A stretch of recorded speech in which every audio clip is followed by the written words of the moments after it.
ভাই ছোটবেলার স্কুল জীবনটা কেমন ছিল ভাই? ভালো ছিল। তাই আগেকার শৈশব ভালো ছিল দিনগুলি।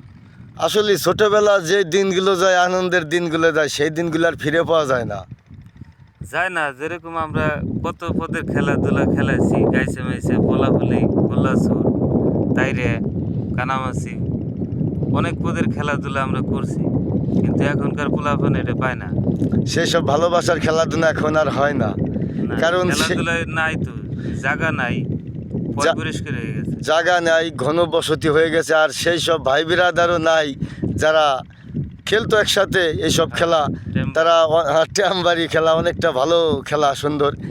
তাই এসব খেলা সেসব বন্ধুরা নাই, অনেকেই আছে কর্মকাজে, অফিসিয়াল এটা সেটাই কাজে গেছে। আর আমরা ভাই স্কুলে পড়ছি একটু কম, পড়ায় ফাঁকে দিছি, তার জন্যই এই কাশি বাপে হাতে ধরাই দিছে। কি ঠিক না ভাই? হ্যাঁ ঠিক। তাহলে এখন কি বেশি করে পড়াশোনা করব না কাশি ধরবো? পড়াশোনা করব। কাশি পরে ধরবো যদি ধরতে হয়, ঠিক না? হ্যাঁ, কিন্তু আগে পড়াশোনা করতে হবে। পড়াশোনা করতে হবে। জীবনের লাইফটাই পড়াশোনা। কি হ্যাঁ ঠিক। মা বাবাকে ভাত দিব, পড়াশোনা করব, এটাই। চাকরি করব। আল্লাহ হাফেজ। আল্লাহ